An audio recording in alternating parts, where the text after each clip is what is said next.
ya. Ya, ya apa Terus sih? bagaimana hubungan dengan anak saya yang sekolah di pesantren, Pak? Ini mau nanya sudah bersuci atau berwudu. Terima kasih, Kemudian Bapak. bersafar Bakal rame lagi nanti itu. wudunya batal. Siap.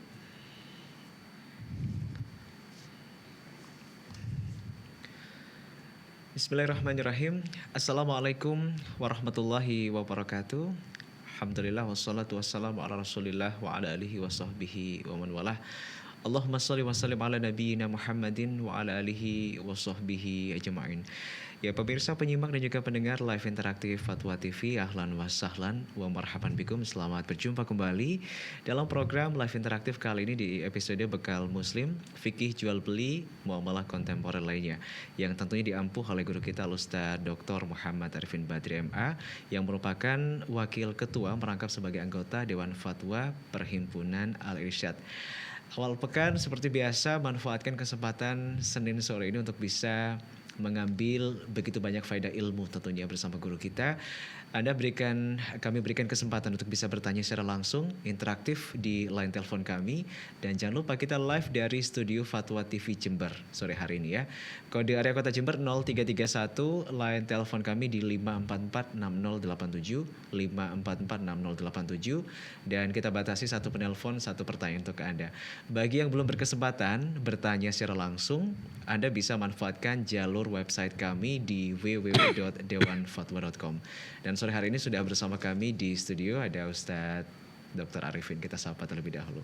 Assalamualaikum Ustadz. Waalaikumsalam warahmatullahi wabarakatuh. Gimana Mas Nizar? Alhamdulillah sehat Ustadz ya. Barakallahu fi hayakallah. Barakallah. Mana sehat? Ini Tambah muda jantung. tambah muda Ustadz. Masya Allah. Iya. 11-12 nih sama antum nih Ustadz ya. Ustadz, ini perkuliahan sudah mulai dilaksanakan ya? Alhamdulillah. Jadi Jadi mulai hari perdana kita hari perdana, melakukan Ustadz, perkuliahan ya. Biasanya moodnya mahasiswa itu kalau sudah mau masuk ke perkuliahan itu wah agak berubah-ubah Ustadz. Betul. Ini moodnya dosennya gimana juga Ustadz? Oke, nah kalau moodnya dosen alhamdulillah semangat insyaallah. Semangat terus Ustadz ya, karena nggak ada liburnya Ustadz. Nggak ada libur gitu. Iya. Betul. Baik Ustadz. Jadi justru ketika perkuliahan itu itulah libur mahasiswa dosen ya. Ketika perkuliahan justru sebagian- liburnya dosen Ustadz. Sebagian dosen itu kan sibuk Nah. diundang sana undang sini. Masya Allah. Ketika mulai perkuliahan mereda Berada, kegiatan. karena undangannya terhenti Ustadz ya. Barakallahu fikum Ustadz. Ya, semoga jadi semangat tersendiri bagi siapapun penuntut ilmu ya, tidak hanya di kampus STD Imam Syafi'i Jember tapi juga dimanapun bisa terus bersemangat, karena sejatinya menuntut ilmu bukan hanya bagi yang tua Ustadz itu berumur ya, tapi Betul. Yang muda justru muda harus juga lebih gitu. bersemangat ya.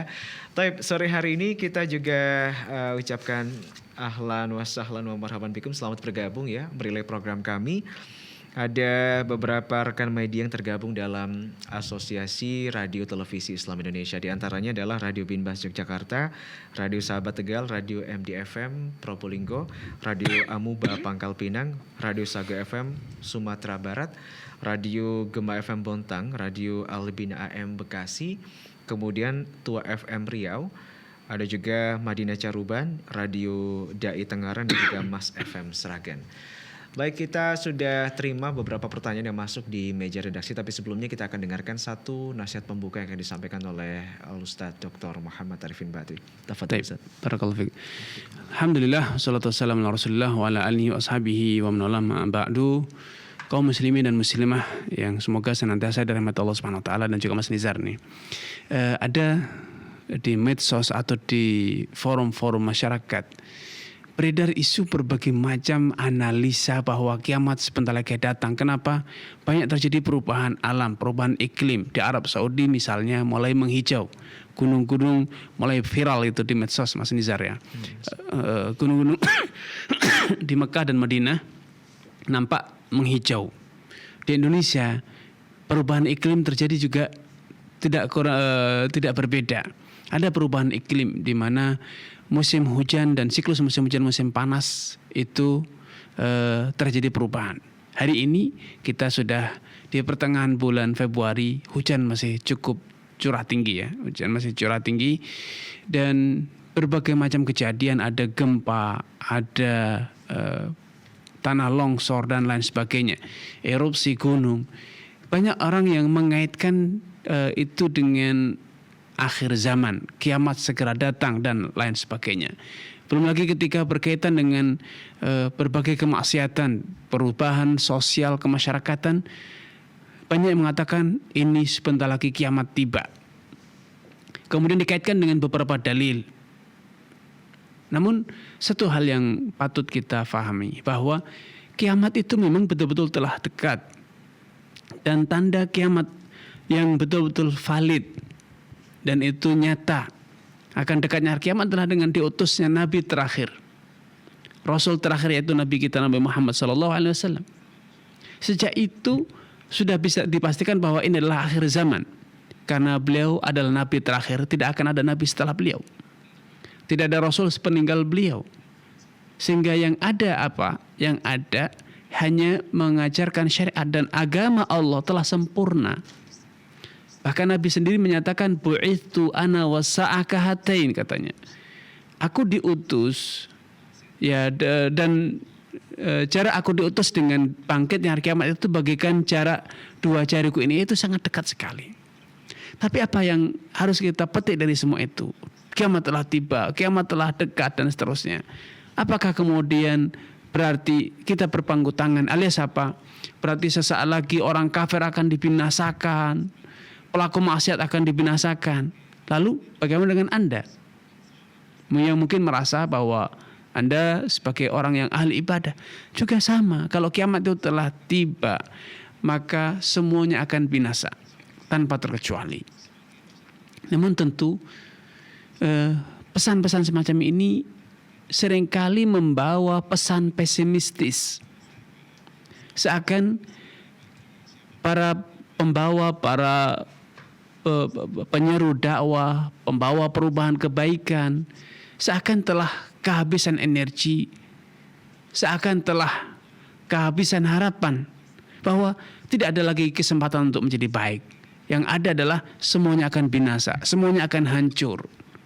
Padahal seorang muslim tidak demikian. Nabi SAW ketika mengobarkan semangat spirit umatnya, beliau memberikan satu ilustrasi yang sangat ekstrim. Lau qamatis sa'ah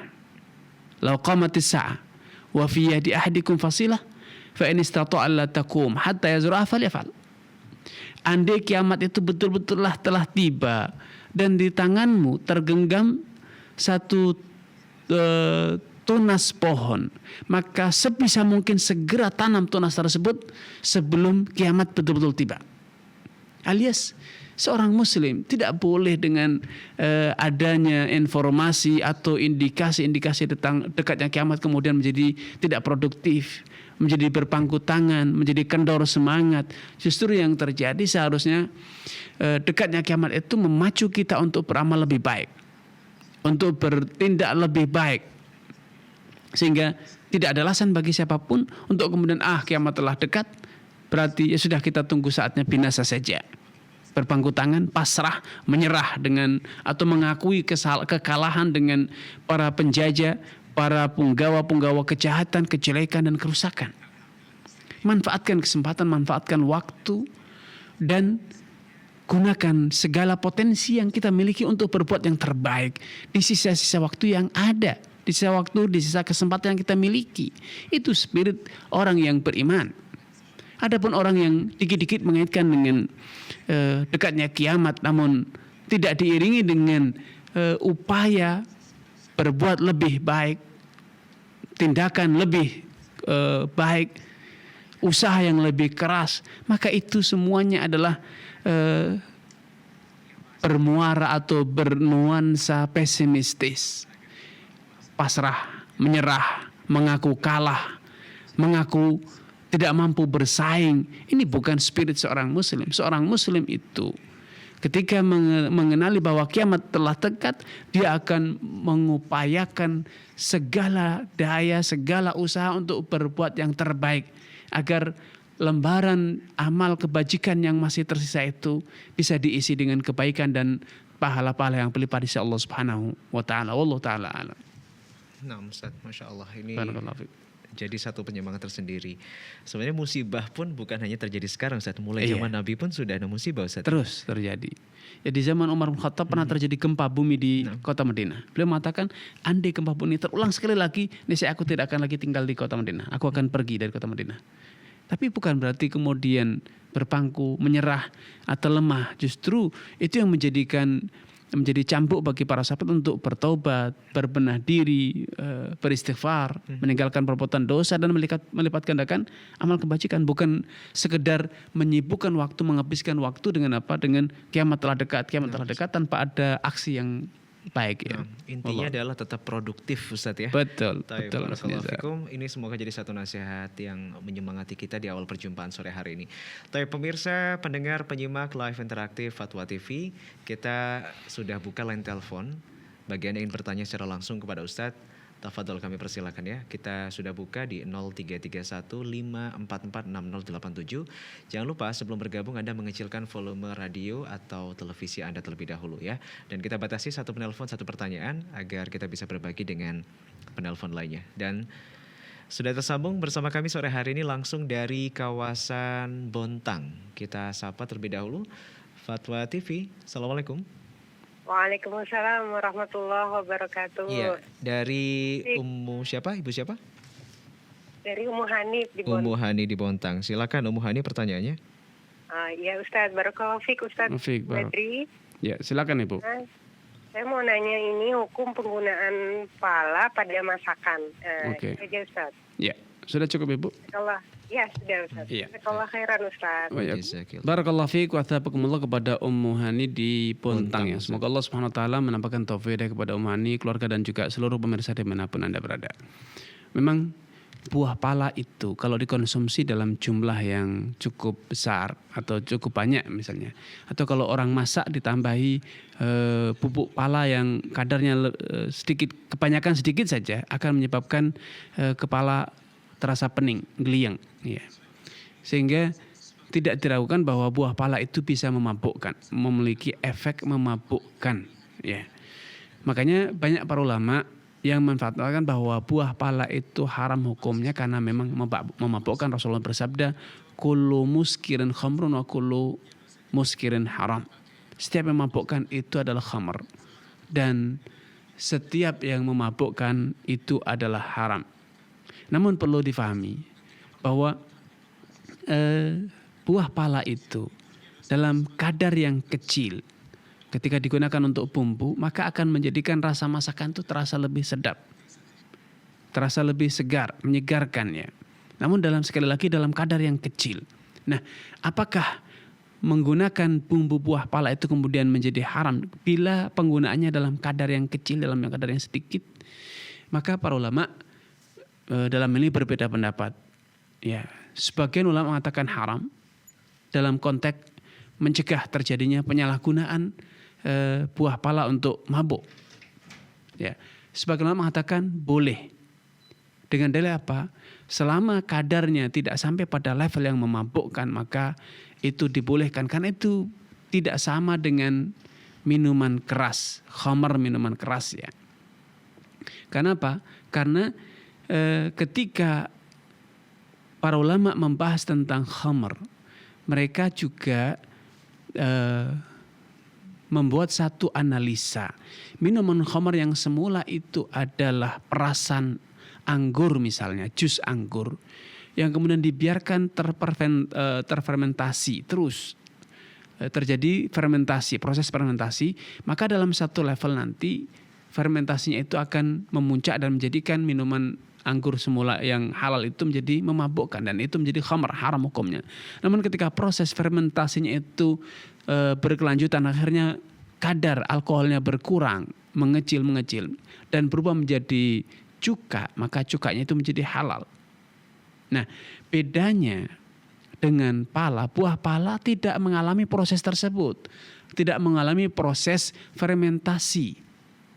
Ya, karena memang itu kandungan yang melekat pada buah pala. Sehingga logika atau analogi proses fermentasi bila belum mencapai jumlah yang atau persentase yang tinggi, kadar yang tinggi, masih boleh dikonsumsi anggur tersebut. Ya, perasan anggur atau jus anggur itu masih boleh digunakan atau boleh diminum. Atau ketika kadar fermentasinya telah menyusut sehingga tidak lagi memabukkan dan telah mulai berubah menjadi cuka, maka cuka itu juga halal. Intinya kadar fermentasinya ketika dalam kadar yang kecil, maka itu masih halal digunakan, seperti halnya dalam air cairan tape. Ya, cairan tape itu mengandung alkohol yang cukup banyak ya, namun belum sampai pada level memabukkan. Tapi kalau dibiarkan hingga hitungan sepekan atau 10 hari, cairan tape pun memabukkan. Demikian pula halnya dengan buah pala. Karena pala tidak mengalami proses fermentasi, ya, maka kadar memabukkan itulah yang diharamkan, yaitu bila kadarnya dalam jumlah banyak. Adapun dalam jumlah yang sedikit, maka itu seperti halnya kadar alkohol yang ada pada cairan tape yang belum sampai level memabukkan, maka itu boleh. Demikian pula halnya penggunaan bubuk pala dalam jumlah yang kecil untuk apa?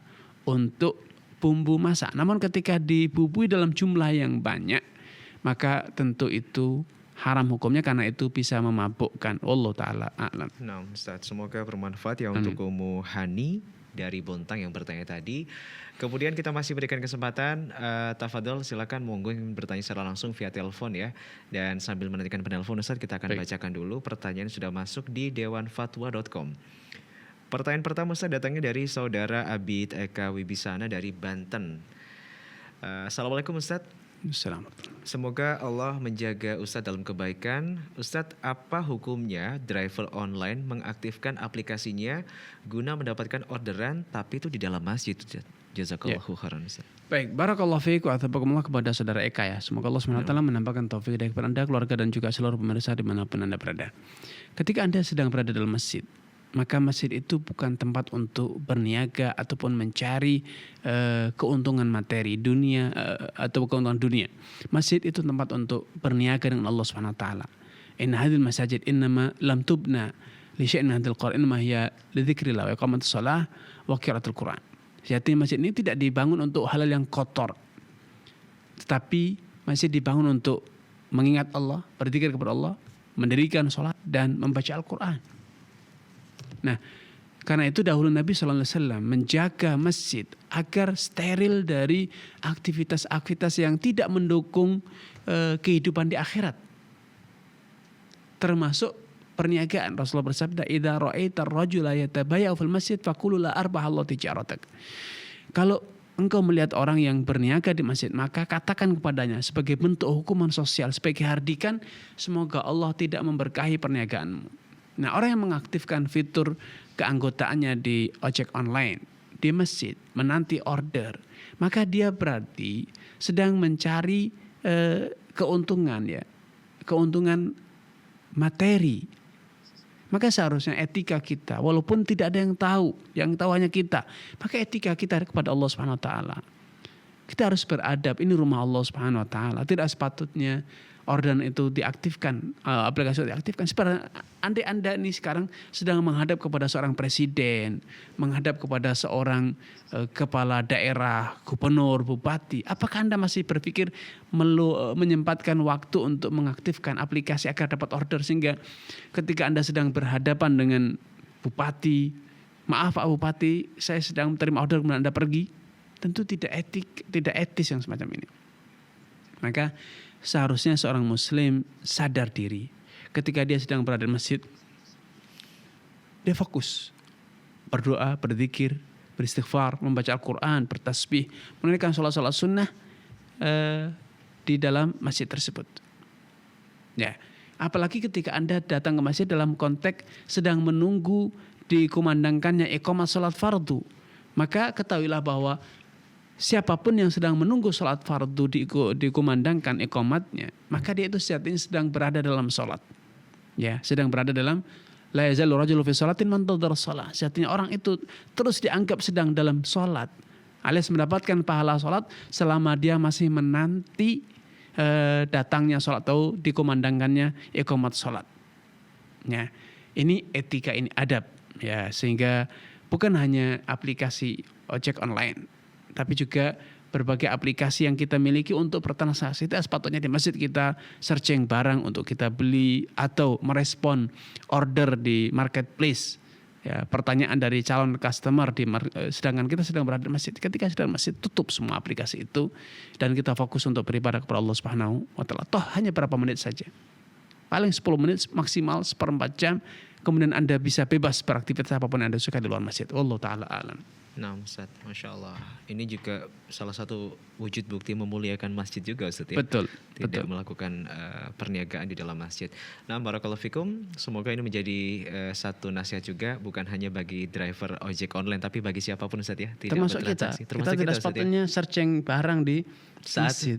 Apalagi nunggu iqomah, Ustaz ya. Iya, sambil searching barang di Nah, marketplace Masya gitu. Allah, Tidak sepatutnya itu dilakukan. Baik ya. Beli pulsa, token, listrik atau yang sejenis juga tidak boleh. Apapun transaksinya, Ustaz ya. Iya, betul. Nah, Ustaz ya. Ya, semoga bermanfaat ya untuk saudara Abid Eka Wibisana dari Tangerang Selatan. Baik, kita akan bacakan Ustaz pertanyaan berikutnya dari saudari Fitri Ustaz di Yogyakarta. Bismillah Ustadz, Afwan izin bertanya, Ustadz bagaimana cara menghitung zakat mal yang harus kami bayarkan pada rumah dagangan kami yang sejak 5 tahun lalu belum laku Ustadz.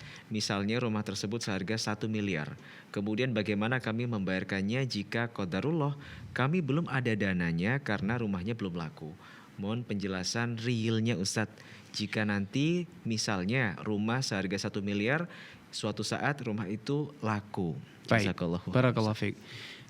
Barakallahu fiik wa tabakumullah. Semoga Allah Subhanahu wa taala menambahkan taufik hidayah kepada Anda, keluarga dan juga seluruh pemirsa dan penyimak dimanapun Anda berada. Belum laku itu ada 2 kemungkinan. Kemungkinan pertama memang belum ada yang menawar sehingga belum ada yang membeli.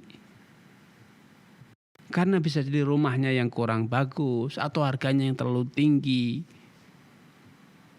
Atau memang daya beli masyarakat yang rendah sehingga rumah itu tidak laku. Maka dalam kondisi semacam ini, para ulama menyatakan bahwa dizakati sekali ketika rumah itu betul-betul laku.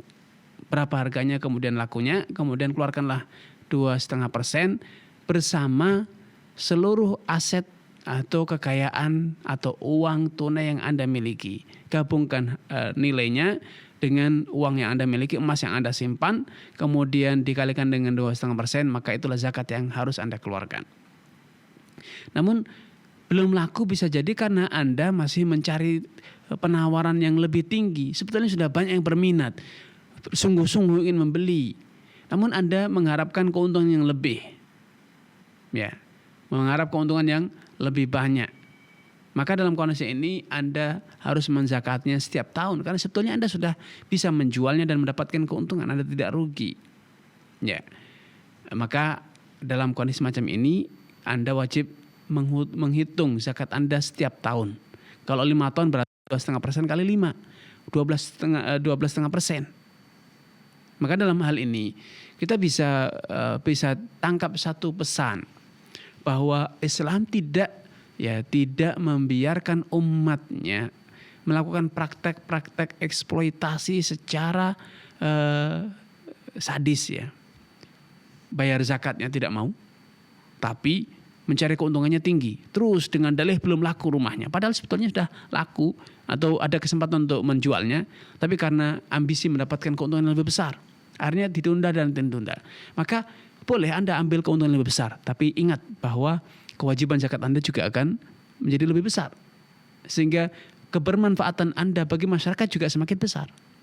Sebanding dengan keuntungan besar yang Anda dapatkan. Ya, ini satu pertimbangan. Makanya para ulama mengatakan bahwa zakat itu merupakan salah satu syariat yang memotivasi orang untuk produktif dan bersikap ekonomis, ya, melakukan tindakan-tindakan sesuai dengan nilai-nilai ekonomi Islam.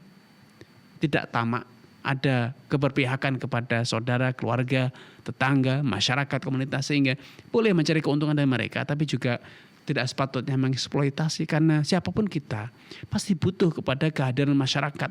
Banyak layanan, banyak kontribusi masyarakat yang kita dapatkan tanpa ada imbalan serupiah pun. Sehingga ini harus menjadi salah satu pertimbangan kita ketika kita berniaga di masyarakat. Allah Ta'ala. Tapi Ustadz, semoga bermanfaat ya untuk saudari Fitri apa yang telah disampaikan oleh Ustadz. Nah, sore hari ini kita masih mengundang Anda. Kita masih di separuh perjalanan. Silakan yang bertanya di line telepon 0331 544 6087. Baik, sudah ada penelpon kedua kita sore hari ini. Kita sapa dulu, ada Pak Basrul dari Riau. Fatwa TV, Assalamualaikum. Waalaikumsalam Ustaz. Ya, baik. Silakan, Pak Basrul, Bapak. silakan pertanyaan Anda, Pak. Monggo. Apa ini masalah riba nih Ustaz? Ya, silakan Bapak. Silakan, Pak. Apakah kita menabung, setelah bukan menabung, untuk gajian aja lewat rekening bank Konvensional. syariah? Ya. Tapi untuk gaji aja gitu, apakah itu termasuk riba juga Ustaz? Riba itu. Jadi buka rekening hanya untuk terima gaji saja gitu, Pak ya? Iya, untuk transaksi transfer lah gitu. Ya. Baik, Baik, Bapak. Terima kasih Pak Basrul. Barakallahu fikum. Baik, barakallahu fiik wa taqabbalallahu kepada Pak Basrul. Semoga Allah SWT menambahkan taufik hidayah kepada Anda, keluarga, dan juga seluruh pemirsa dan penyimak dimanapun Anda berada. Riba itu adalah yang namanya riba jahiliyah, riba nasi'ah. Itu adalah ketika kita memiliki piutang alias kita memiliki dana yang terhutang baik kepada perorangan ataupun lembaga, sehingga kita dengan judul itu rekening, tabungan, top up atau deposit atau apapun namanya, selama itu adalah dana kita mengendap tertahan di salah satu pihak misalnya, dan kemudian karena ada dana yang mengendap itu, kemudian kita mendapatkan pertambahan yang semula 10 juta menjadi 10.100.000 rupiah. Yang semula 10 juta kemudian mendapatkan fasilitas setiap akhir tahun misalnya di menjelang lebaran ada undian dan kita mendapatkannya. Atau ada bonus sehingga ketika melakukan pembelian barang di suatu aplikasi atau di supermarket kita berhak mendapatkan diskon 5% atau 2% atau berapapun. Maka itu adalah riba karena Rasulullah bersabda sebagaimana dikisahkan dalam hadis Fudhalah bin Ubaid, kullu qardin jaranafan fa riba. Setiap piutang yang membawa keuntungan, mendatangkan keuntungan, maka itu adalah riba. Kullu qardin jaranafan fa riba. Setiap piutang yang mendatangkan keuntungan maka riba. Namun kalau dana itu tidak pernah mendapatkan keuntungan, kita harus dibebani dengan biaya administrasi tanpa ada pertambahan apapun, maka itu tidak dikatakan riba. Namun faktanya di lembaga keuangan konvensional pasti ada bunga dan ada biaya administrasi. Walaupun akhirnya biaya administrasinya lebih mahal dibanding bunganya, tapi tetap saja di rekening kita telah dibubuhi bunga. Maka sebisa mungkin hindari penggunaan rekening di perbankan konvensional, gunakan rekening wadiah, rekening betul-betul yang berbasis akad wadiah di perbankan syariah yang itu insya Allah sudah bebas riba, bebas biaya administrasi. Allah Taala alam. Nah, Ustaz, semoga bermanfaat Ustaz ya untuk penanya tadi. Ada Pak Basrul dari Riau. Kemudian kita sudah tersambung juga dengan penelpon ketiga Ustaz sore hari ini. Dari Jakarta. Baik. Fatwa TV, Assalamualaikum. Waalaikumsalam warahmatullahi wabarakatuh. Baik, dari Umu? Dari Umur Hafif, Ustaz. Ya, silakan, Umur Hafif Umur ya. Hafif. Silakan Umur Hafif. Umur Hafif dari Jakarta. Mau menanyakan begini, Ustaz. Ya. Apakah tentang hukum kucing kalau di steril? Ya. Itu boleh nggak ya, Ustaz ya? Baik, Ibu. Ya. Itu aja, Baik. Ustaz. Baik, Ibu. Baik, barakallahu fiik wa athabakumullah. Semoga Allah SWT menambahkan taufik kepada Umar Hafif, keluarga dan juga seluruh pemirsa dan penyimak dimanapun Anda berada. Mensteril kucing, baik itu kucing betina atau kucing jantan, secara hukum asalnya boleh. Karena apa? Hewan-hewan ini diciptakan demi kemaslahatan manusia. Walaupun hewan kucing tidak halal dimakan, tetapi boleh dimanfaatkan untuk kepentingan manusia. Sapi yang kita butuhkan untuk dimakan, dikonsumsi, boleh disembelih. Dahulu sebagian ulama, misalnya Al-Imam An-Nasa'i rahimahullah, dahulu beliau biasa mengkonsumsi ayam yang dikebiri, ayam jantan yang dikebiri. dengan waktu itu berkembang satu pemahaman bahwa ayam jantan yang dikebiri itu termasuk memiliki khasiat ya. Memiliki khasiat yang lebih dibanding ayam jantan biasa. Maka Imam An-Nasai dulu suka mengkonsumsi ayam yang dikebiri. Nah, ada satu problem di para penggemar kucing ya, di mana mereka menghadapi satu kondisi yang dilematis ketika membiarkan kucingnya berinteraksi dengan kucing lain. Apalagi dia memiliki kucing yang sepasang, pejantan dan betina, maka kucing itu akan produksi punya anak, berkembang biak. Nah, problemnya kalau manusia itu sekali hamil lahir satu. Kalau kucing seringkali sekali hamil lahirnya 3, 4, bisa 5. Nah, ini menjadi problem tersendiri. Ya, merepotkan. Maka kalau itu kemudian di steril sehingga yang kucing betinanya dikebiri agar tidak bisa hamil, atau sebaliknya yang pejantannya tidak bisa hamil, maka insya Allah ini tidak masalah selama itu demi kemaslahatannya, bukan dalam rangka menyiksa. Dan alhamdulillah hari ini kita banyak mendapatkan tenaga-tenaga medis ya, dokter hewan yang bisa melakukan steril tersebut dengan cara-cara yang tidak menyiksa hewan. Ya, tidak menyiksa hewan. Wallahu ta'ala. Jadi diperbolehkan Ustaz ya. Boleh, ya. Apalagi memang kucing yang dipelihara Ustaz ya. Iya betul. Nah Ustaz ya, semoga bermanfaat ya. Untuk Ummu Rafif yang bertanya di Jakarta tadi. Baik, sambil menantikan penelpon berikutnya Ustaz, kita bacakan kembali pertanyaan sudah masuk di dewanfatwa.com.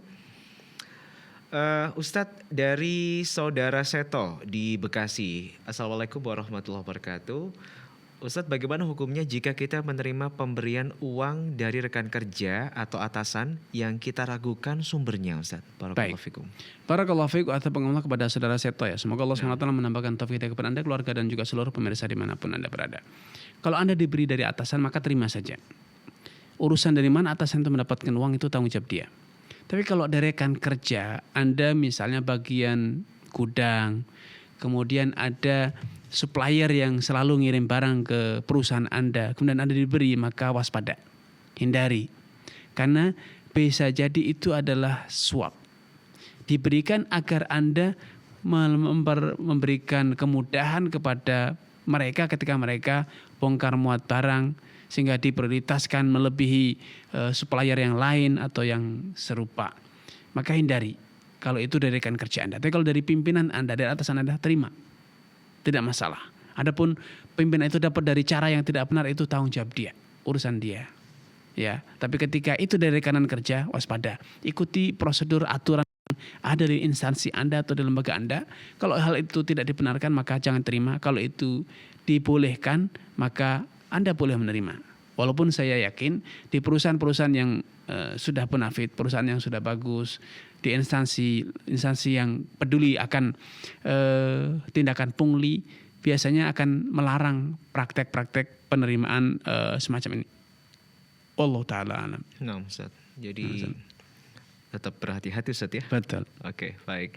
Apalagi pemberian yang disertai dengan maksud, kemudian harus melakukan sesuatu. Betul. Ada persyaratan Ustaz, itu lebih hati-hati lagi Ustaz ya. Betul. Nah Ustaz ya, semoga bermanfaat ya jawaban Ustaz yang ditujukan untuk saudara Seto Sudikdo di Bekasi. Ustaz, kita sudah tersambung kembali dengan penelpon kita kali ini dari Pulau Madura, ada Ummu Hidayat. Baik, kita sapa Fatwa TV. Assalamualaikum. Halo, Ummu Hidayat. Halo. Ya. Qadarullah terputus ya. Silakan bisa dicoba kembali Ummu Hidayat, silakan telepon kembali. Kita masih berikan kesempatan karena memang pertanyaan belum kita dapatkan ya. Ummu Hidayat dari Madura. Baik, kita skip dan kita lanjut dulu Ustaz ya untuk bacakan pertanyaan berikutnya. Berikut dari saudara Junaidi Ustaz di Kudus, Jawa Tengah. Ustadz, bagaimana hukum arisan yang pertama terpilih langsung mendapatkan hadiah motor dan putus atau sudah tidak bayar arisan lagi? Dan arisan tersebut juga ada hadiah umrohnya Ustadz. Ini bagaimana dalam tinjauan syariat Islam? Baik, barakallahu fiikum wa athabakumullah. Semoga Allah SWT menambahkan taufik kepada Anda, keluarga dan juga seluruh pemirsa dimanapun Anda berada. konsep arisan itu adalah konsep hutang dan menghutangi. Itu konsep normalnya arisan.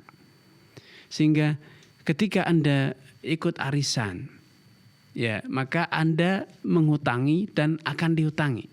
Kecuali peserta pertama dan yang terakhir. Peserta pertama yang mendapat undian pertama itu dia dihutangi terus, dan kemudian selanjutnya pada putaran kedua ketika dia itu membayar hutang kepada anggota yang lain, dan peserta terakhir dia itu ngutangi sampai pada tiba saatnya dia dibayar oleh semua peserta yang semula mendapatkan pinjaman dari Anda. Nah, kalau prakteknya tidak demikian, alias para peserta siapapun yang dapat segera bebas, tidak lagi ikut bayar, tidak lagi ikut iuran, maka biasanya seperti ini arisan yang diadakan oleh para sponsor, misalnya kendaraan bermotor, barang elektronik, untuk memasarkan produknya. Bagian marketing membuat event, ya ini dengan biaya promo, event yang menjadikan masyarakat keranjingan untuk membeli. Maka mereka membuat program arisan. Peserta pertama yang dapat, dia akan segera dapat barang dengan harga yang sangat murah karena dia hanya store 1 juta rupiah, kemudian dia dapat motor dan kemudian bebas, dia pergi tidak harus iuran lagi. Dari mana sisa pembayarannya? Dari konsep gali lubang tutup lubang. Dengan harapan suatu saat nanti akan ada peserta yang terus ya bertambah, masuk lagi peserta baru, sehingga hadiah yang diberikan pada hari ini itu akan dibayar dengan dana peserta yang lain dan demikian seterusnya. Atau memang itu betul-betul menggunakan dana promosi untuk menjadikan produk tersebut viral, menjadi pembicaraan yang sangat hit, sangat hangat di masyarakat, sehingga masyarakat akhirnya tertarik untuk membeli produk tersebut. Ya, nah ini tentu praktek semacam ini syarat dengan praktek riba, karena konsep arisan itu adalah hutang dan menghutangi. Ketika Anda menghutangi 1 juta namun mendapatkan nilai barang senilai 15 juta, maka ini adalah riba atau gharar.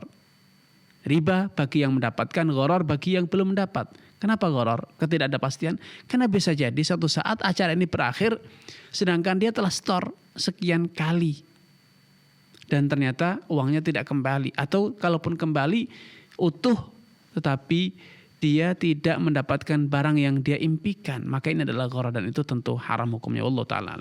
Nah Ustaz, jadi tidak hanya sekedar ikut arisan tapi harus tahu Ustaz ya. Betul. Akhirnya dapat berapa dan dapat apa Ustaz. Ini Betul. Barangnya juga beda-beda Ustaz ya. Ada Betul. yang umroh, ada yang motor Ustaz ya. Betul. Nah, subhanallah ya. Semoga Allah jaga dan semoga yang disampaikan Ustaz bermanfaat ya. Sudah tersambung kembali Ustaz Ummu Hidayat. Ya. Hidayat tadi yang sempat terputus ya, qadarullah, dari Madura. Kita sapa kembali. Assalamualaikum Fatwa TV. Waalaikumsalam. Baik Ummu Hidayat, silakan pertanyaan Anda. Ya, Assalamualaikum Ustaz Badri. Waalaikumsalam warahmatullahi wabarakatuh. Silakan Ibu.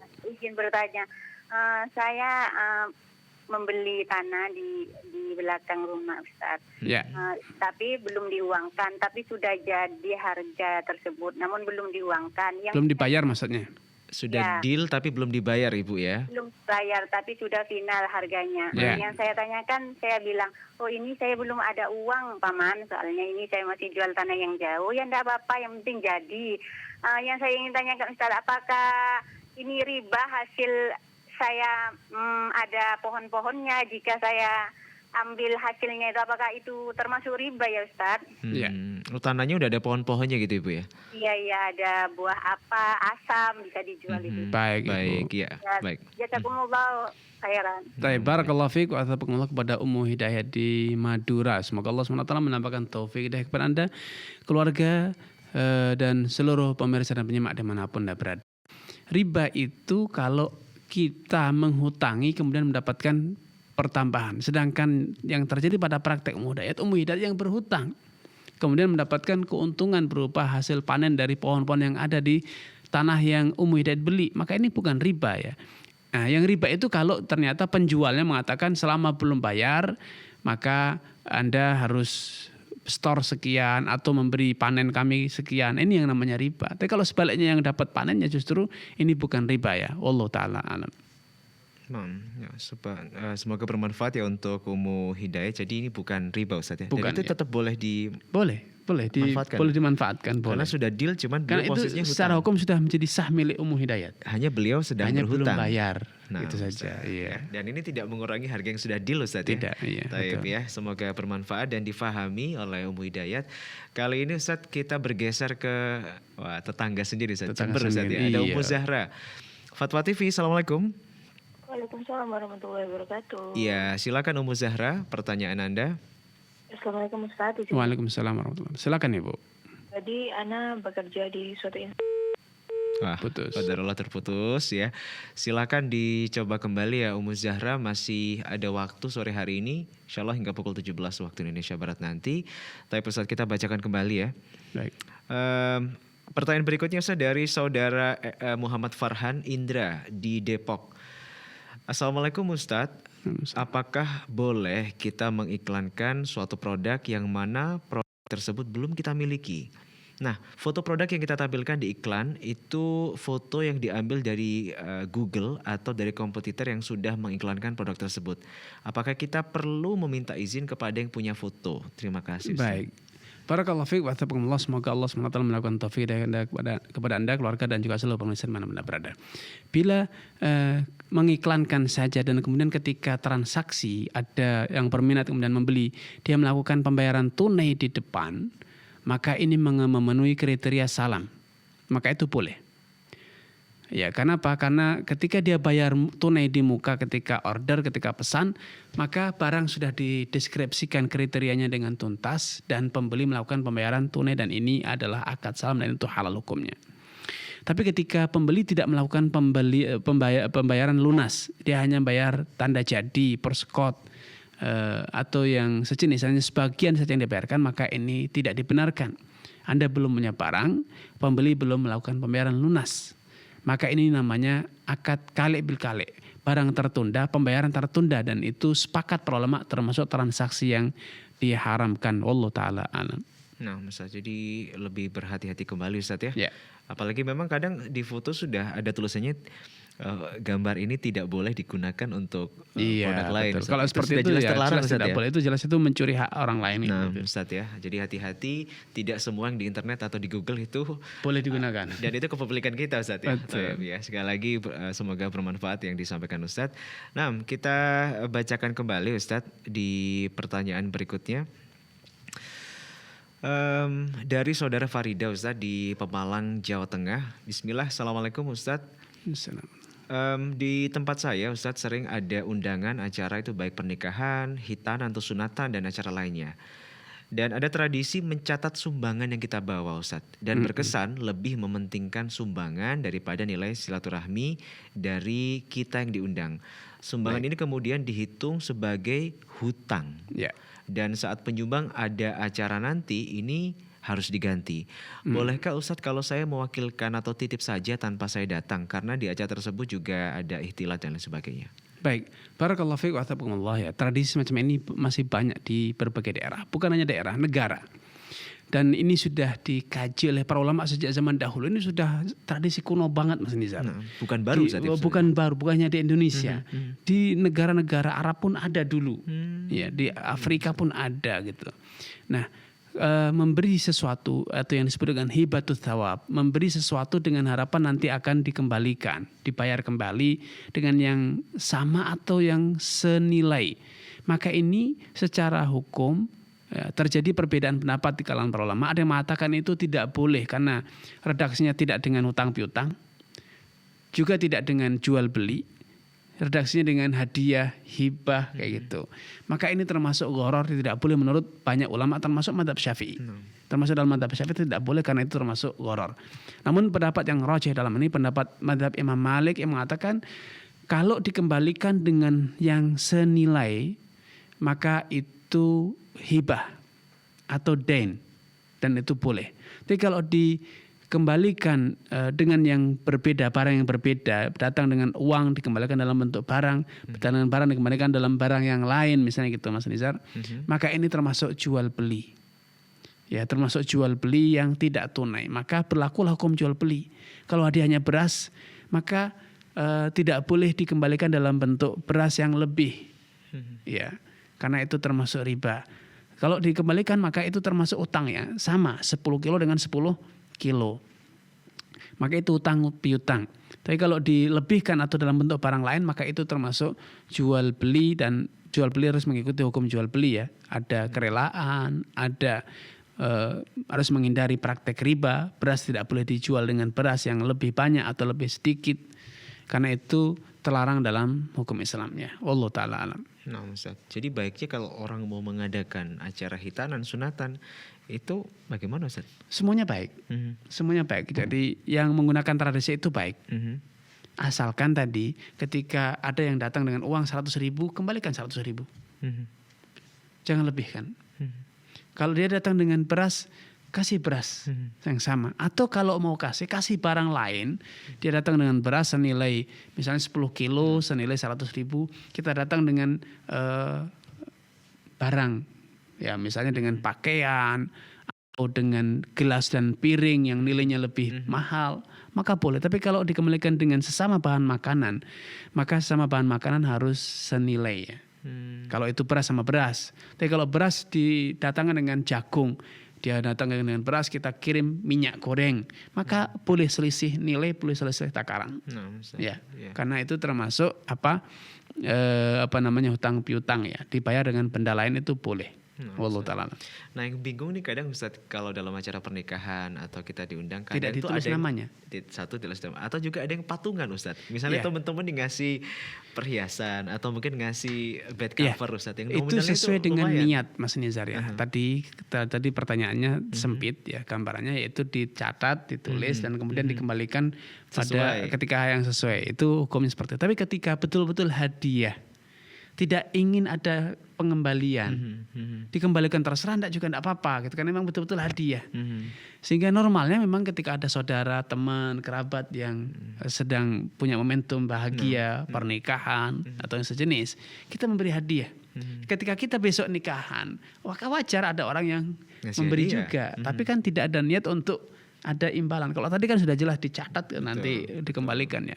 Kalau sekedar memberi hadiah, betul-betul niat hadiah, dia mau ada acara, tidak ada acara lagi, maka dia tetap akan ngasih hadiah karena ini kawan, saudara, teman satu kantor kayak gitu, maka itu termasuk hadiah biasa, bebas Mas Nizar. Jadi di sini pentingnya niat. Innamal a'malu binniyat. Setiap amalan itu mengikuti niatnya. Kalau niatnya itu hadiah ya hadiah. Kalau niatnya itu akhirnya mendapatkan imbalan seperti tadi pertanyaan, maka itu berlaku hukum jual beli atau utang piutang. Sehingga berlaku ada praktek riba di situ. Kalau itu ternyata beras, maka harus mengikuti hukum jual beli beras. Tidak boleh lebih, tidak boleh kurang gitu. Berarti kalau itu utang harus piutang, diperbaiki Ustaz ya, baik yang punya acara. Niat sebetulnya berkaitan dengan tradisi. Tradisi. Karena niat itu bisa terbaca dari budaya. Ketika budaya masyarakat itu seperti itu harus mengembalikan, maka ya otomatis akan terjadi seperti itu, berlaku. Tapi ketika di masyarakat perkotaan ya, biasanya tradisi itu sudah mulai terkikis, sehingga betul-betul seringkali memberi hadiah ya hadiah saja gitu, tidak ingin beri Ustaz ya. Makanya seringkali mereka juga tidak mencatat namanya. Walaupun di amplopi, walaupun apapun tidak ditulis nama. Tapi ketika walaupun di perkotaan masih ditulis nama dari bapak ini dan itu, maka ada dua kemungkinan, itu bisa gratifikasi atau itu bisa jadi cari muka ya, itu semakna dan itu tidak sepatutnya ya, memberi hadiah untuk cari muka. Yang kedua bisa jadi tadi mengharap imbalan suatu saat, ini catat ya ini dari saya, kalau saya punya hajatan dibalikin lagi, saya akan cek sesuai. Saya fulan kemana nih gitu, tidak ngasih ya gitu. Ya. Di sebagian daerah justru malah sampai bisa terjadi carok gitu Mas. Ketika mengembalikan lebih murah, maka ini adalah penghinaan gitu. Besok ada perhitungannya itu, gitu. Ya. Iya, gitu. Ya ngeri. Ustaz tadi dia juga sempat menanyakan kalau dia bolehkah kalau dia cuma titip atau mewakilkan Ustaz? Iya, kalau masalah titip mewakilkan itu boleh-boleh saja tetap berlaku.